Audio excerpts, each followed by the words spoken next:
Have you ever witnessed a quiet farmer take on a powerful group of outlaws and outsmart them at every turn? In this story, there's a heart-pounding moment when our unassuming hero transforms his peaceful fields into an ingenious tactical maze. Bikes get bogged down in flooded trenches, heavy machinery stalls under well-timed sabotage, and the farmer's careful planning turns every threat into a miscalculated risk for his foes.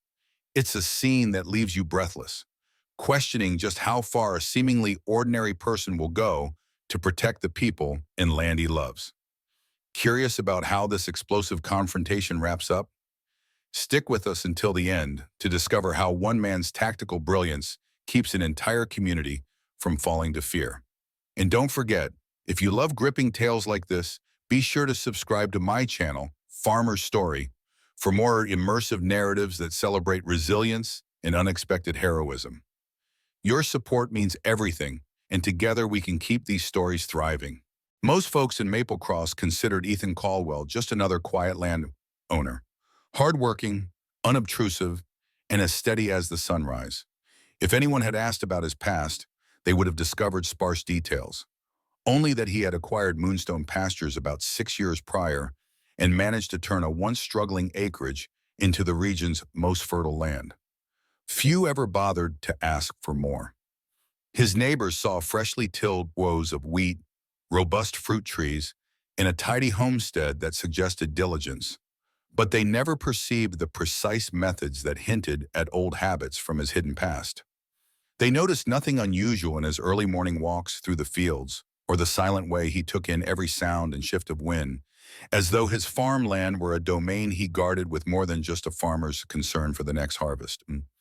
6 years ago, Moonstone Pastures had been written off by agricultural experts as nearly worthless. The topsoil lacked nutrients, irrigation channels were poorly laid out. When Ethan showed up offering cash, the prior owner wasted no time in selling. People in Maple Cross expected him to fail, or at best survive by pumping the land with chemicals. Instead, he toiled with almost obsessive care, implementing an advanced irrigation system, rotating crops meticulously, and ensuring every part of the property served multiple functions. Those who came to assist noticed his uncanny precision. If the local hardware store clerk delivered piping, Ethan would stand by, eyes narrowed, ensuring that each segment ended up in exactly the right spot. No more, no less. Passers-by joked that he probably measured the distance between fence posts with a magnifying glass. They were not entirely wrong. From the first day, Ethan had measured every aspect of the farm, from the wind's direction at dawn to the precise angle of the drainage ditch near the west orchard. To the untrained eye, it was simply the mark of a perfectionist. Yet a handful of individuals who had spent time on a battlefield, especially in specialized military units, might have recognized the same pattern of caution, vigilance, and geometry.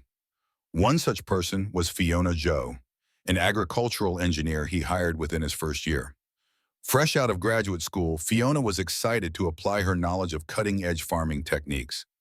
She soon noticed that Ethan's requests, like placing small, unobtrusive metal posts at set intervals around the north field, did not exactly align with standard farming logic.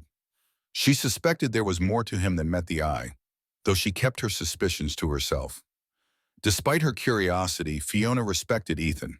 He never boasted, never raised his voice, and never talked about his personal life. He paid his employees fairly, asking only for their diligence, loyalty, and discretion. In the early morning, he would climb the old windmill that served as a makeshift silo tower, scanning the horizon as if waiting for something. She once asked if he was checking the weather. His only reply, "I like to know what's coming."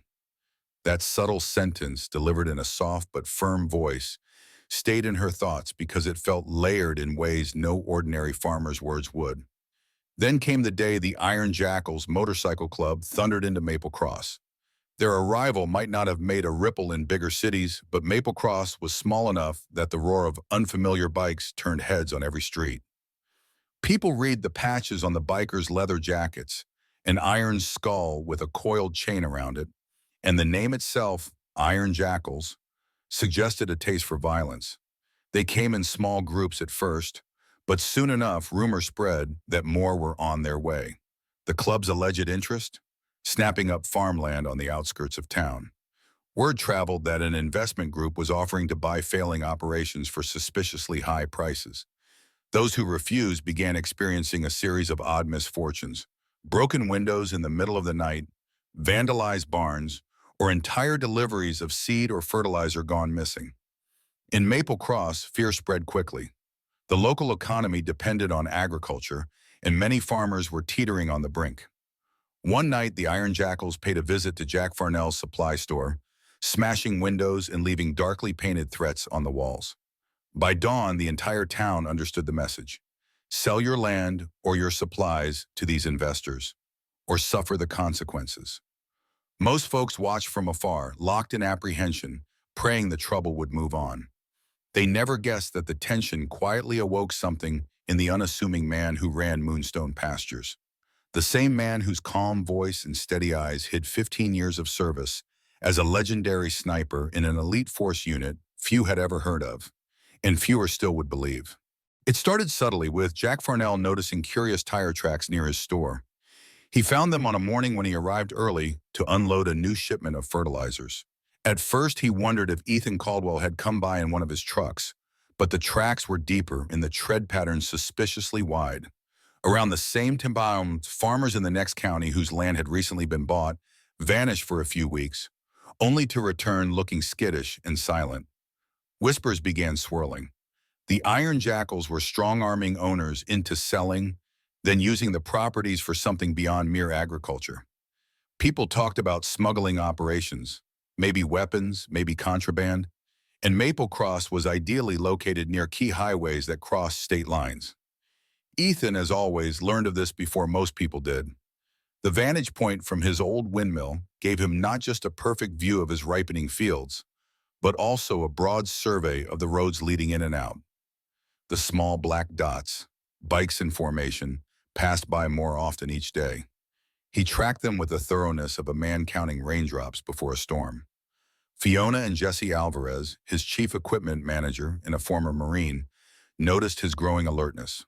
Where once Ethan would mostly focus on the field patterns and irrigation times, he now spent equal energy detailing the movements of these bikers: times, directions, speed. He noted it all with a near-clinical exactitude. Meanwhile, Maple Cross seemed to buckle under the menacing presence of the Iron Jackals. Even Sheriff Reed Nolan, who had seen his share of small-town rumbles, admitted to Ethan, quietly in the back booth of the local diner, that he was overwhelmed. The Iron Jackals were well-funded, organized, and apparently had no qualms about casual violence. They had put out the word they were willing to purchase farmland on short notice, offering enough money to tempt even the stubborn. Yet those who said no were soon visited by accidents. A broken combine here, a slashed irrigation system there. When that failed to convince, the incidents escalated. Storage silos set on fire, livestock disappeared. Most succumbed before it got worse. Fiona asked Ethan if he planned to do anything. She knew they had made offers on Moonstone Pastures too, but Ethan had merely shaken his head, refusing politely but firmly. "They'll come back," she predicted. He nodded in that quiet way of his. "Yes," he'd said, "and they'll keep coming until they've got what they want or lose too much trying." Fiona didn't yet grasp how deep his words went, or that in his mind he was already mapping what losing too much might look like for the Iron Jackals. She had begun to glean that her boss was no ordinary caretaker of land. That sense sharpened further the afternoon she found him cleaning an old binocular scope with the meticulousness of someone who'd done it 1,000 times under less peaceful conditions. One morning, 4 Iron Jackals rode up to Ethan's front gate, presumably to intimidate him.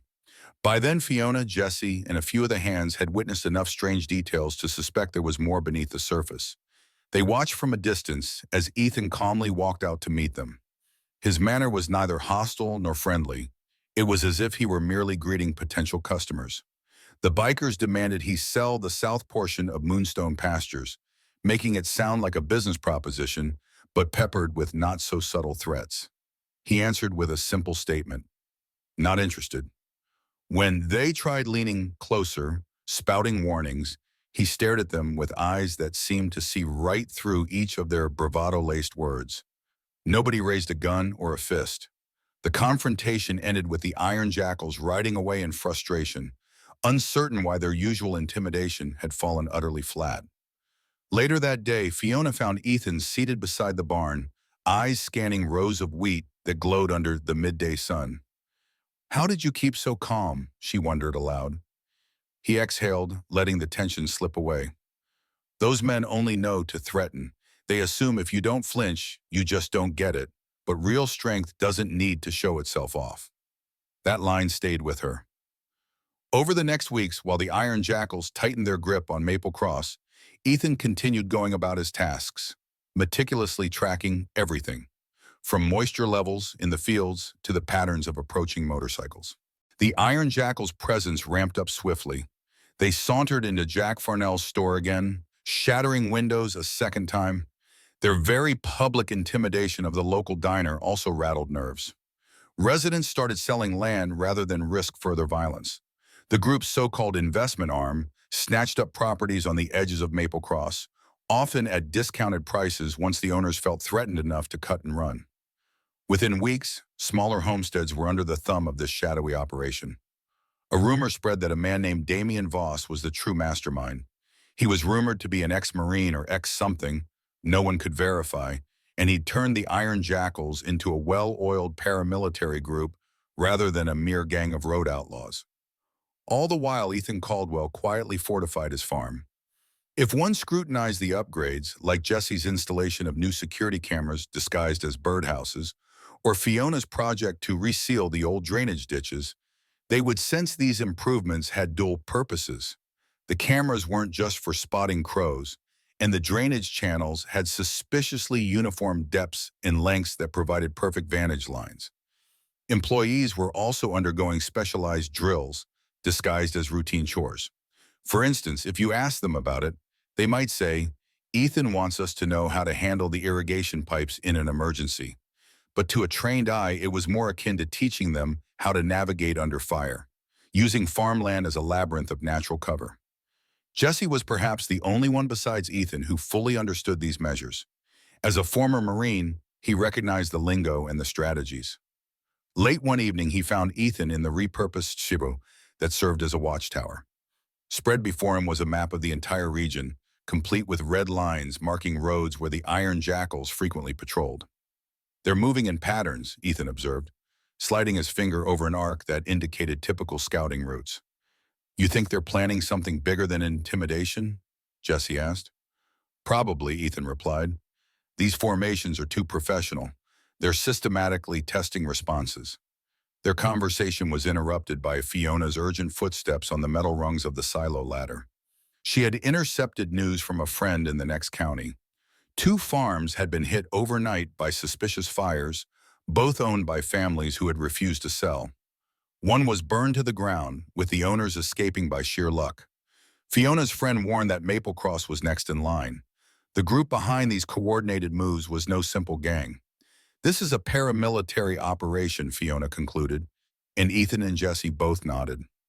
The next morning, multiple trucks with tinted windows were spotted at the local diner.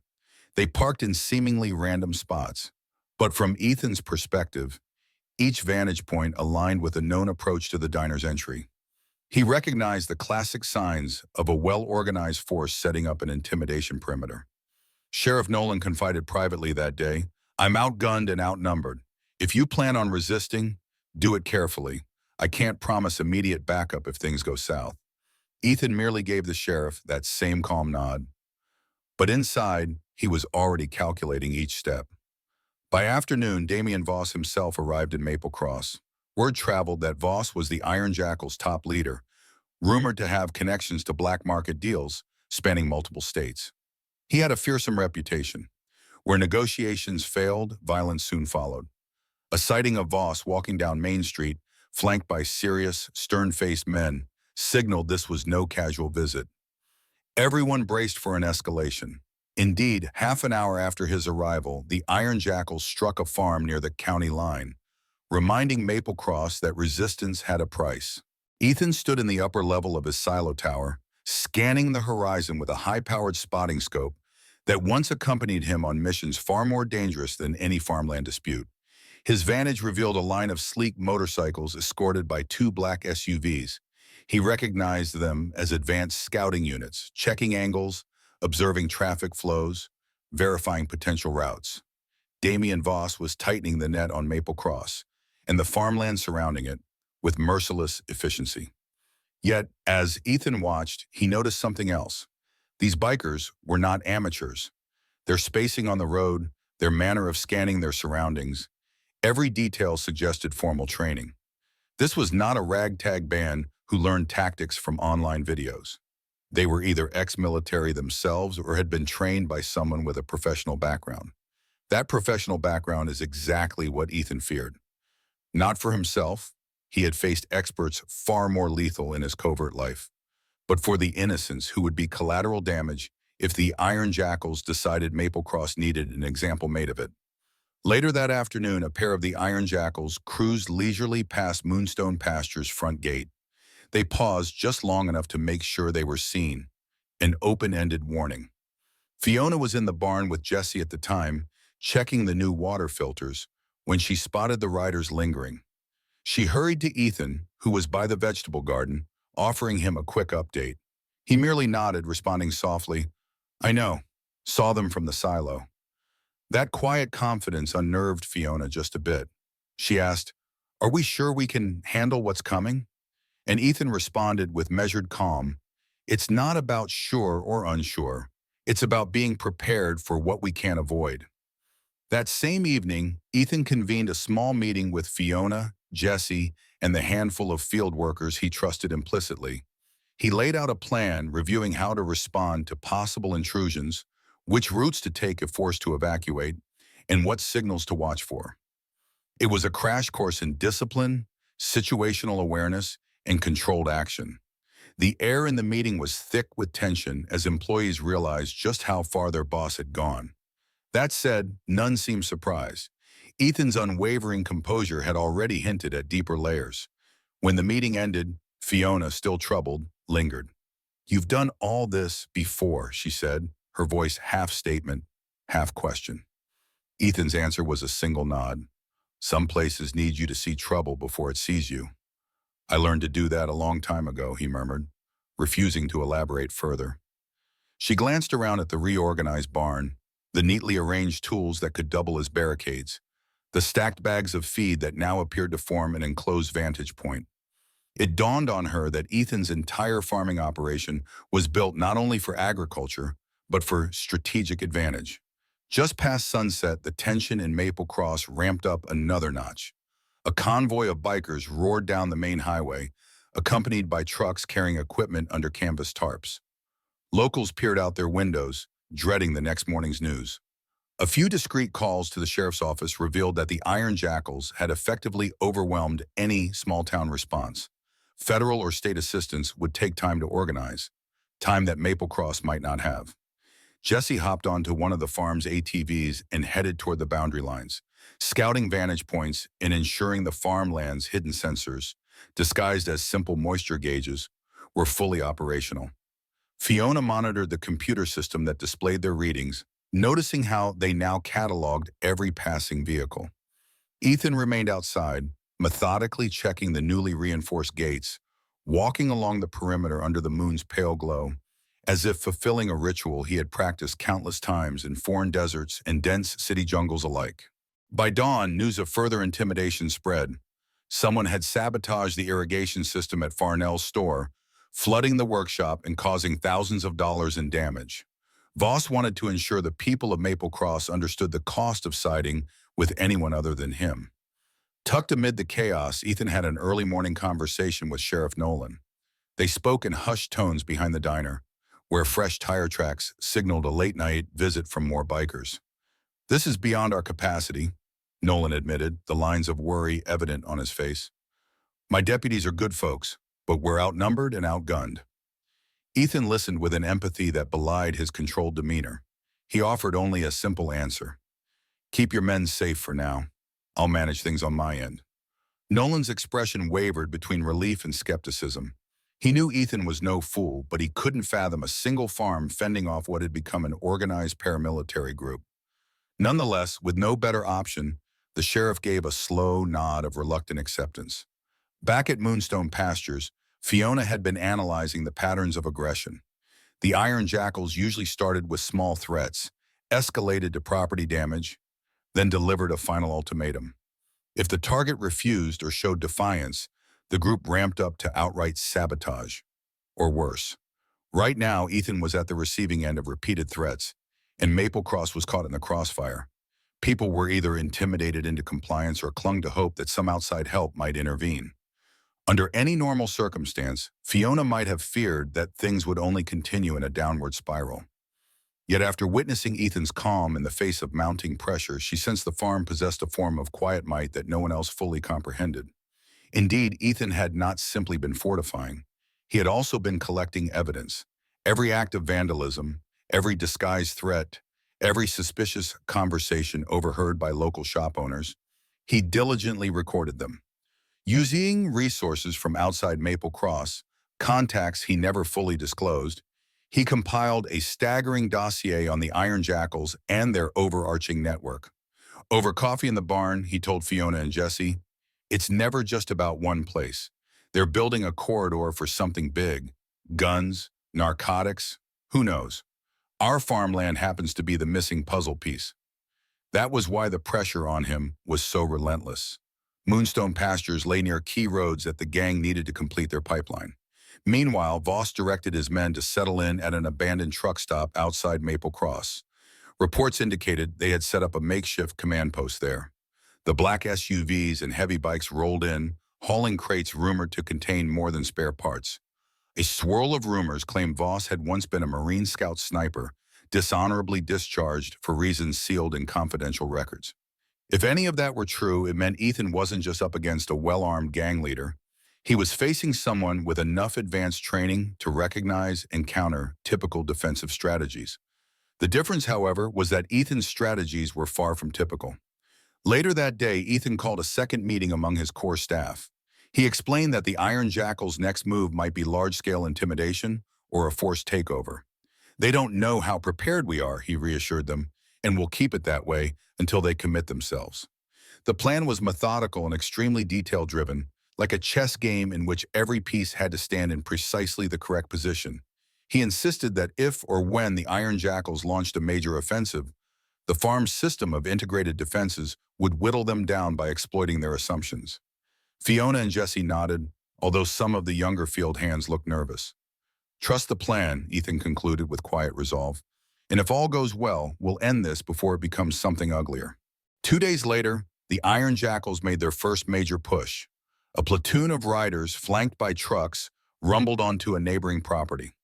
They spent hours scoping vantage points from the fields to the irrigation ditches, presumably gauging the distances and angles that might be relevant to an assault on Moonstone Pastures. From his silo tower, Ethan watched the entire maneuver through a scope that had once been stationed in foreign war zones. He documented every movement, quietly anticipating how each position might play into an eventual confrontation. That evening, as the sky took on a pinkish hue, a single black SUV pulled up to Ethan's outer fence. 3 men stepped out, each exuding the practiced caution of professionals. One carried a manila envelope, the others cradled concealed sidearms. They introduced themselves as representatives of an investment firm interested in expanding agri-operations. The tone, of course, was menacingly polite. They recited a thinly veiled threat about how accidents often plague farmers who refuse fair deals and insisted that selling even part of Moonstone Pastures would be a wise, forward-looking choice. Ethan responded with a gentle courtesy that bordered on disarming. He listened to their entire pitch, nodding here or there, as though seriously considering the number scribbled in the envelope. But when they finished, he offered a single reply: "The land is not for sale." At that, the men exchanged knowing looks, and the lead negotiator murmured, "We hope you won't regret that." They drove off with the rumble of an engine engineered for intimidation. Moments later, Fiona came over, concern etched across her face. "They'll be back," she said. "Yes," Ethan agreed, "and next time it won't just be talk." Not long after, under moonlit skies, a small group of iron jackals set fire to the southwestern boundary of Moonstone Pastures, an area of old grass and some unused storage crates. Ethan's watchful employees noticed the blaze almost immediately, and before it could spread, they extinguished the flames. Fiona connected new infrared cameras to the farm's water lines, all in real time, a system Ethan had designed to handle exactly this scenario. Had the attackers realized the system's capability, they might have chosen a subtler sabotage. But it was too late. Their minor arson attempt fizzled, and Ethan calmly took note of their methods for future reference.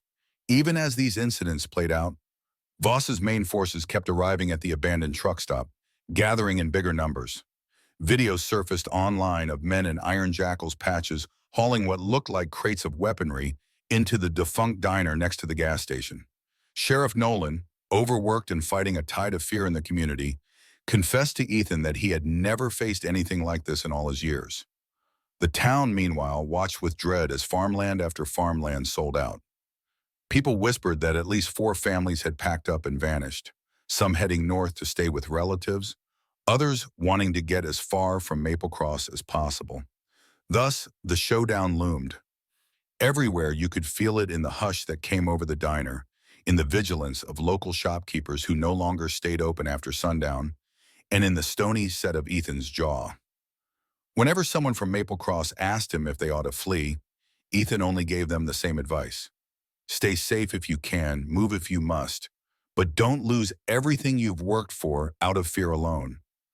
Those words were small comfort to many, yet there was something about his unwavering calm that bolstered hope, though few understood that the quiet farmer was anything but just a farmhand. The next morning, when the sky was still pale with the promise of dawn, Ethan was awakened by a rumble of engines near the north field. From the vantage atop his silo, he saw a squad of iron jackals cruising slowly, scanning the property with overt curiosity. Perhaps they believed Ethan was a naive local, too proud to see sense, or simply a man clinging to traditions and land. "They'll think we're an easy target because we haven't retaliated," Jesse commented, climbing up behind him. Ethan nodded in agreement. "That's their mistake." As if in response to that quiet assertion, a new wave of sabotage rippled through Maple Cross that same day.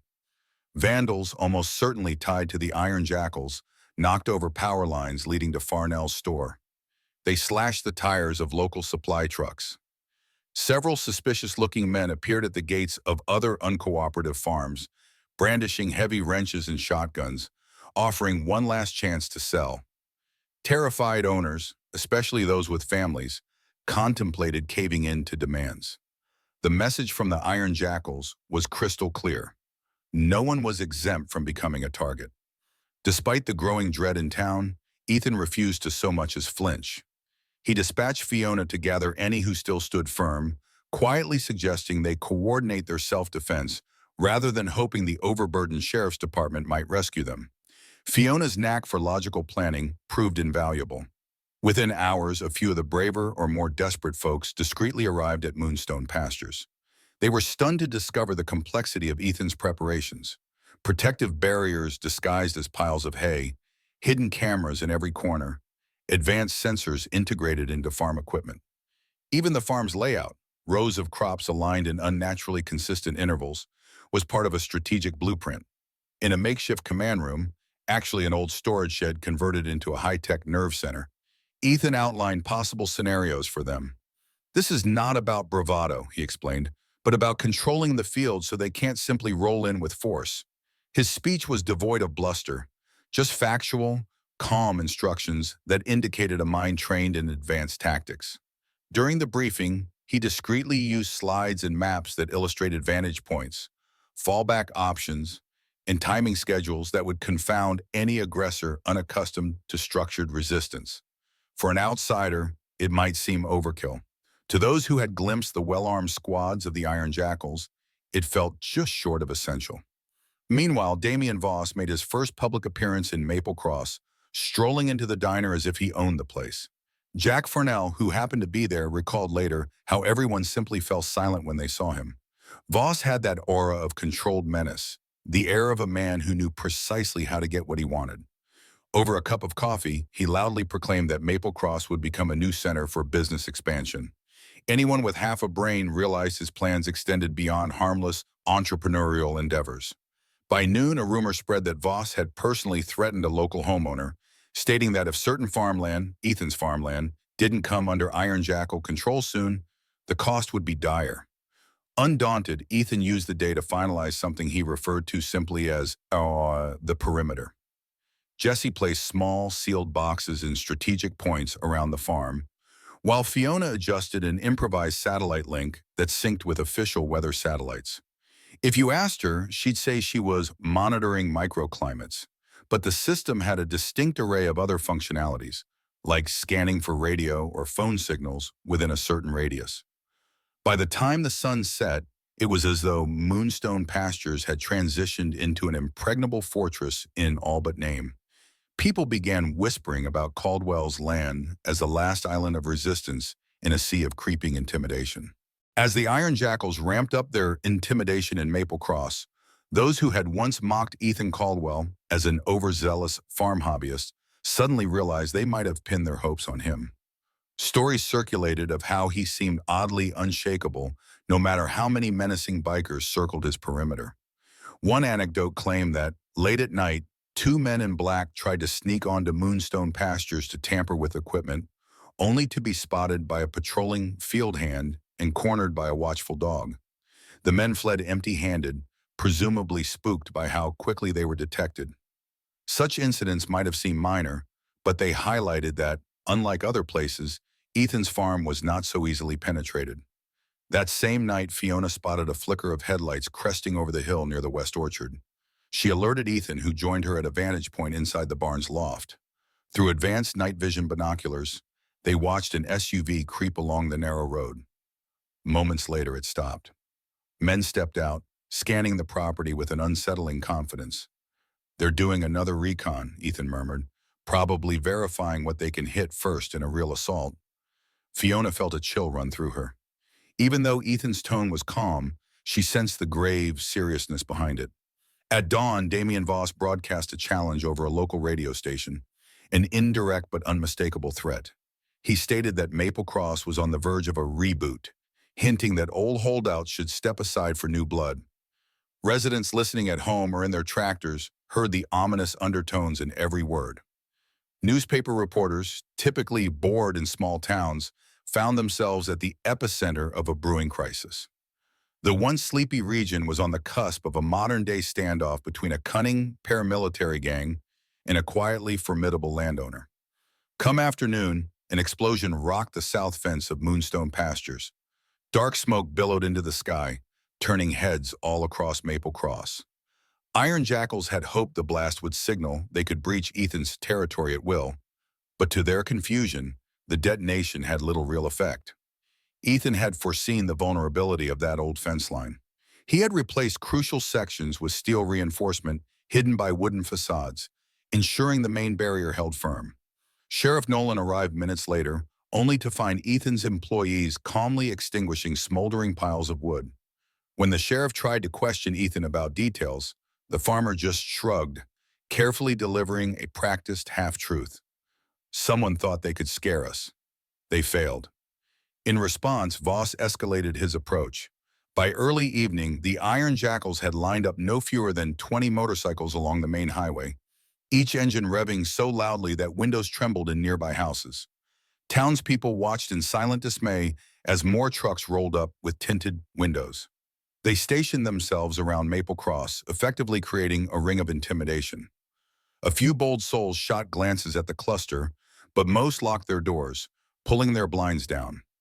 Fiona observed it all from the vantage of a newly installed watch camera. She realized that Ethan had anticipated precisely this scenario, the attempt to lock down the town, to break morale before a final push on the farm. Indeed, lines of sensor data confirmed that multiple squads of Iron Jackals were fanning out, parking on side roads and near the local co-op building. Ethan, standing behind her, studied the readouts in contemplative silence. Then in that same steady tone, he said, "They're committing themselves now. Once they set up, they'll come at us hard." Nightfall arrived with a sense of claustrophobic tension bearing down on Maple Cross. The Iron Jackals were not just saboteurs or vandals. They were a paramilitary entity systematically encircling an entire community. Fear swelled in households, while local businesses locked up early. People whispered about leaving town permanently if the confrontation at Moonstone Pastures turned bloody. Throughout the region, roads were eerily empty, as though the populace collectively held its breath, waiting for the strike to come. Amid this charged silence, Ethan coordinated quietly with a network of friends and contacts, some local, some not. Without revealing too much to any one person, he ensured lines of communication with outlying counties remained open. He calmly explained to Fiona and Jesse that they needed to remain a step ahead of Voss's next strategy, which, if rumors were accurate, would be a direct assault on the farm. The Iron Jackals, after all, thrived on intimidation, and if intimidation didn't work, violence was their failsafe. Through the barn's makeshift command center, Ethan displayed a digital map dotted with moving icons, representing the approximate positions of the Iron Jackals, gleaned from the myriad sensors and discreet watchers in town. Fiona marveled at how swiftly Ethan processed the data. In a prior life, she might have imagined such tactical brilliance came from lengthy academic training. Now she understood it came from something far more visceral, a quiet recollection of places where Ethan's choices meant the difference between mission success and lethal failure. Outside, a crisp breeze rustled through the rows of wheat, each stalk standing like a soldier at attention. Moonlight highlighted the symmetrical geometry of Moonstone Pastures, revealing yet again that everything here was by design. The barns at calculated angles, the equipment parked in strategic clusters, the irrigation lines that could be activated in seconds to flood or saturate specific areas. Deep in those rows, small reflectors, harmless-looking devices, were actually sensors calibrated to pick up unusual vibrations. At a glance, one might believe them to be markers for crop testing, but in truth they completed a security grid that few could have predicted. Late in the evening, the Iron Jackals decided to probe the defenses. A half-dozen bikes and a black SUV ventured toward the main driveway, shining floodlights across the open fields. From a vantage on the porch, Ethan watched, calmly noting the angle and beam distance of their lights. Jesse took up position behind a reinforced partition, while Fiona monitored the cameras. The gang members revved their engines, presumably to provoke a reaction, but none came. They inched forward, only to find a hidden trench that forced them to brake abruptly. Realizing it was no accident but a deliberately dug ditch, they backed off with curses audible even from a distance. Ethan allowed them to withdraw without retaliation, though he had the means. Jesse gave a questioning look, and Ethan simply said, "Not yet. They need to commit more, so we can see how deep they're willing to go." In that moment, Fiona grasped the difference between Ethan and Voss. The Iron Jackals hammered away, hoping to incite fear or a reckless counterstrike. Ethan, on the other hand, demonstrated a lethal patience, as though he were picking the perfect moment to exert minimal effort for maximal effect. She realized this approach was no improvisation. He was methodically ushering his enemies into positions they would regret, just as a skilled sniper waits for a target to take a final, fatal step into the crosshairs. Word trickled in from neighboring counties that the Iron Jackals had pulled similar tactics elsewhere, often succeeding in forcibly buying farmland and setting up what authorities suspected were smuggling routes. Maple Cross was simply their newest focus. What was different this time, those rumors suggested, was that the gang had encountered an opponent quite unlike the frightened farmers they'd faced before. The tension thickened each hour, and by the next dawn, it felt as if the town might snap from sheer anxiety. In that tense dawn, Sheriff Reed Nolan made one last plea to Ethan. Meeting him behind the diner once again, the sheriff said, "We've got partial support from the state troopers. They can send some help, but not for another few days. I worry the Iron Jackals won't wait." Ethan regarded him with that calm, appraising look and replied, "They'll make their move before then. They want to show us that no rescue can arrive in time, but we'll handle it." Nolan, resigned, simply patted Ethan's shoulder and whispered, "Don't get yourself killed."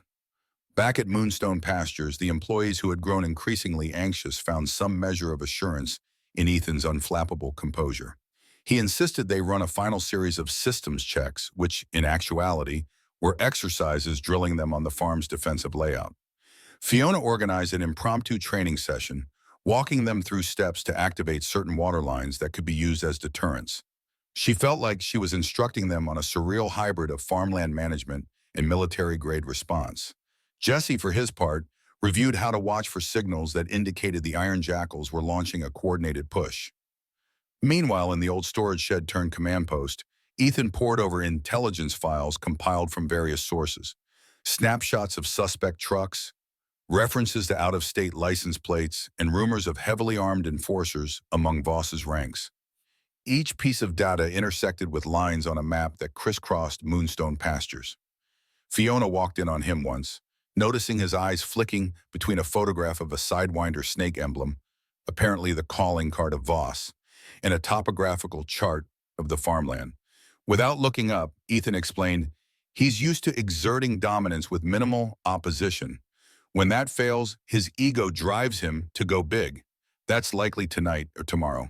Fiona nodded, recognizing the quiet certainty in Ethan's tone, the same unwavering surety she had seen in him from the start. By mid-afternoon, multiple sightings confirmed that Voss was arriving in Maple Cross personally, accompanied by an entourage of Iron Jackals wearing their distinctive patches. Trucks rumbled in tow, presumably loaded with advanced gear and more muscle. The local diner closed early, the grocery store shut its doors, and the last vestiges of normalcy in Maple Cross disappeared beneath a wave of tension. The only place that remained oddly steady was Moonstone Pastures, where field workers continued mild tasks in a show of routine. But the hidden watchers, Fiona, Jesse, and a few others, knew that from the vantage of the silo, Ethan was tracking every movement like a hawk. At sundown, the Iron Jackals massed in the deserted parking lot of an old hardware wholesale. Their engines growled as they formed into squads, a menacing sight reminiscent of a military staging ground. One squad would head into town to harass the locals, while the main force prepared to strike at Moonstone Pastures. Through the farm's covert camera network, Ethan watched the squads dividing. He recognized the discipline behind it, a classic pincer tactic. With the sheriff's men pinned down by decoys in town, the real blow would land on the farm. "Get ready," he said quietly. "They'll hit us before the moon is high." And everyone in that barn-turned command center braced for the storm that had been building since the Iron Jackals first roared into Maple Cross. They came after midnight, under the thin crescent of moonlight. The distant growl of engines quickly morphed into the full roar of a mechanized beast bearing down. Voss's men advanced in calculated waves, each segment spaced to provide covering fire for the next. The farmland's perimeter sensors flagged multiple intrusions along the fence lines, forcing Ethan's watchers to stay on high alert. Fiona, monitoring from the command shed, relayed positions of squads to Jesse and the other designated responders. When the first group broke through the outer ditch, they were met not by bullets, but by a sudden flood of water. Using the farm's irrigation system, Ethan unleashed a torrent that turned the ground to thick sludge. Bikers revved their engines, but their wheels spun uselessly in the newly saturated soil. That alone didn't stop them, but it slowed their approach, giving defenders time to relocate. Instead of a straight fight, it became a game of cat and mouse. Jesse guided the watchers via radio, telling them which vantage to take, which route to block, and which exit to keep open. Ethan, from a concealed vantage, quietly pinpointed the major threats. He saw men with rifles crouched near a storage barn. A mile away, another group was deploying heavier firepower from behind a battered pickup. Every piece of hardware, every muzzle flare, he cataloged it with the same precision that had made him a legend in the elite force. The difference here was that he aimed not to rack up body counts, but to neutralize the threat systematically, controlling the battlefield with minimal direct confrontation. Voss himself had taken a position near the south orchard. Through high-powered binoculars, Ethan glimpsed the man's silhouette. A rifle was strapped across Voss's back, and he barked orders into a radio, presumably orchestrating the multiple squads. He had that posture of a professional who believed that an unrelenting push of manpower would guarantee victory. But Ethan had spent the past 6 years ensuring that raw manpower was no match for meticulously planned defenses. What followed was a surreal interplay of illusions and minimal engagements. The Iron Jackals found themselves stumbling onto booby-trapped, waterlogged channels, or stepping into well-placed motion sensor zones that triggered alarms and lights. Some areas that seemed undefended suddenly lit up with blinding floodlights, scattering the attacker's night vision advantage.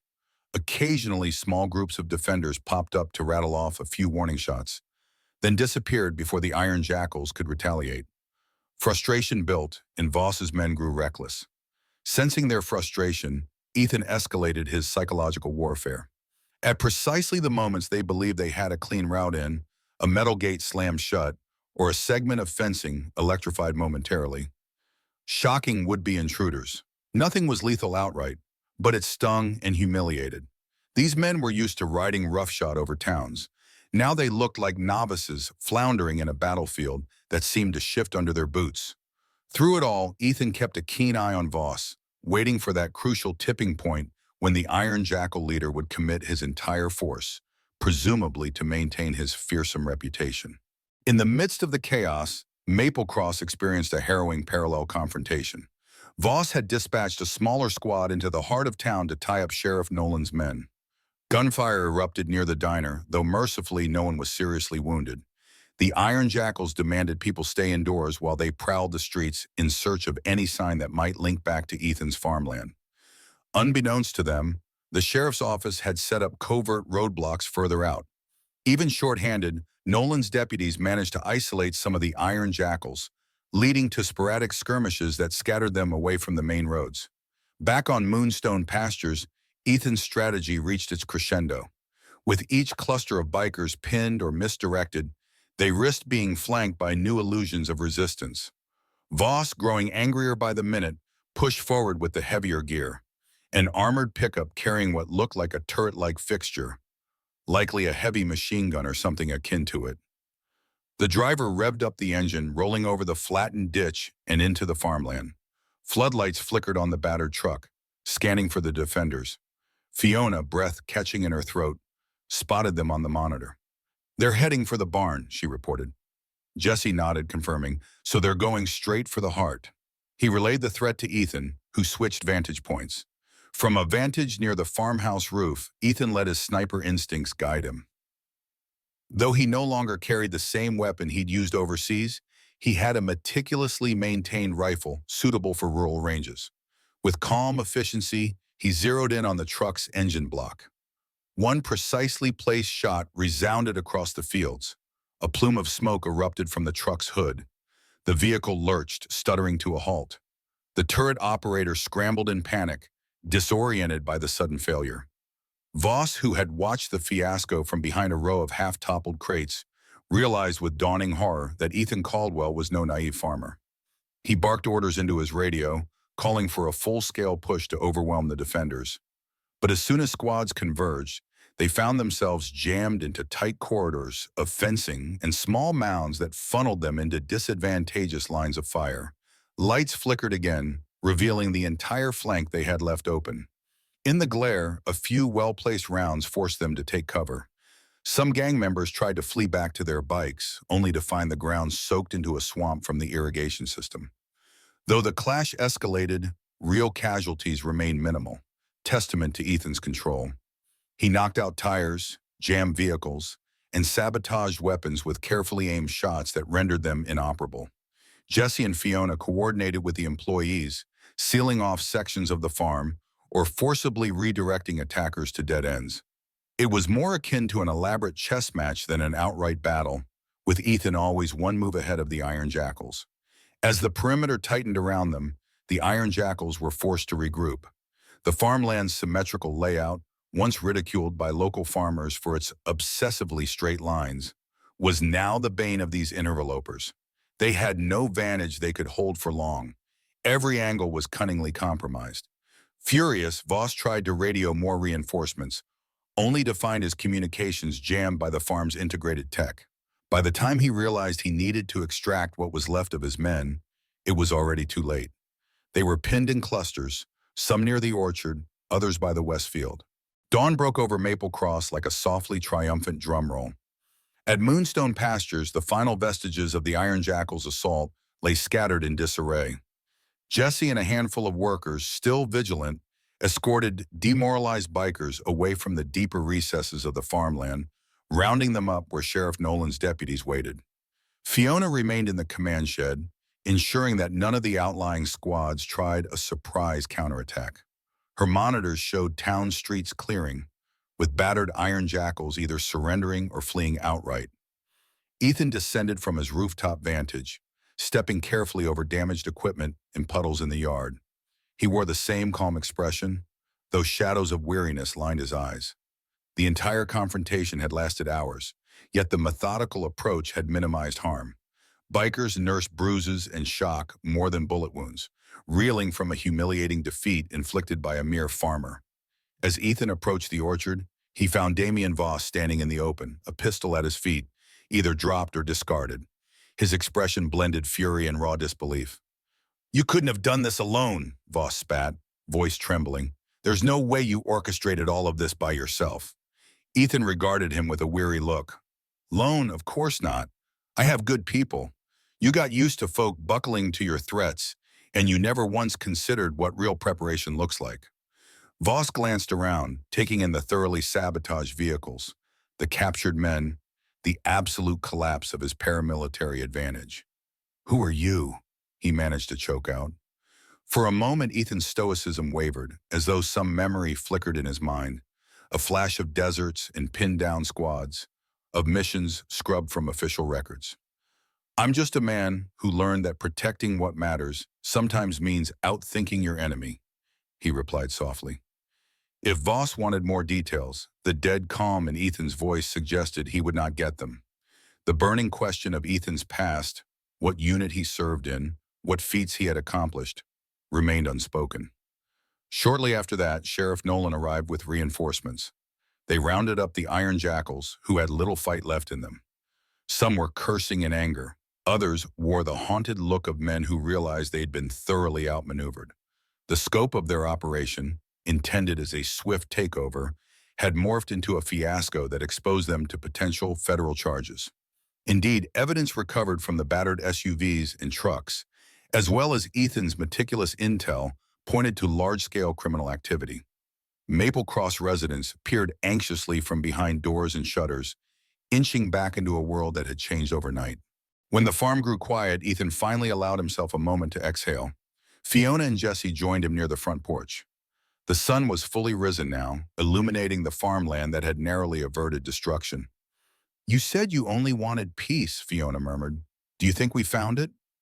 Ethan ran a hand over the nearest fence post. "If they wanted an easy target," he said, "they chose the wrong place and the wrong people. Now the rest is up to the legal system, but we've taken the first step. Sometimes peace is about making sure trouble thinks twice before returning." Word traveled fast. By late morning, the battered remains of the iron jackals were either in custody or had fled the region. Townspeople, at first stunned, soon felt a wave of gratitude and relief. Jack Furnell's store reopened. The diner lit its sign once more. While there would be weeks, perhaps months, of official cleanup, investigations, and rebuilding from sabotage, Maple Cross had survived. A new respect blossomed for that quiet, methodical man and his farm. And Ethan Caldwell, for his part, returned to what he did best: planting seeds, monitoring irrigation, and walking his fields with the same thoughtful care, though with one subtle difference. Now, more than ever, the town recognized that Moonstone Pastures belonged to someone whose unwavering commitment to protect not just his land, but also his neighbors, came from a depth of skill they would only ever glimpse. In the days that followed, as the legal process began peeling back the Iron Jackal's broader network, folks around Maple Cross told stories of the night the paramilitary bikers tried to break one quiet farmer and lost. Over a cup of coffee, either at the diner or at Farnell's store, they'd whisper about how Ethan had once been part of an elite force. They'd debate whether he had been a sniper or something more classified. Nobody knew for certain, but all who had witnessed the events agreed on one thing. Sometimes the most formidable warrior is the one who exercises patience, restraint, and razor-sharp strategy, wielding the farmland itself as a shield and a trap for those who threaten it. From my perspective, the real triumph lies not just in tactical wins, but in the unity that blossoms under pressure. When the dust settles, it's the simple gestures, neighbors checking on each other, a once skeptical community rallying to preserve what truly matters. that shine the brightest. Our farmer's story reminds us that real strength is often quiet, built on patience and compassion rather than brute force. Even in the face of seemingly unbeatable odds, careful planning and unwavering resolve can safeguard the cherished values we sometimes take for granted. I'd love to hear your thoughts on this uplifting conclusion. How did you interpret the farmer's calm determination? And what lessons would you take away if you were in a similar situation? Feel free to comment below and join the discussion. Together, let's celebrate the spirit of resilience and continue exploring new tales that inspire and unite us all.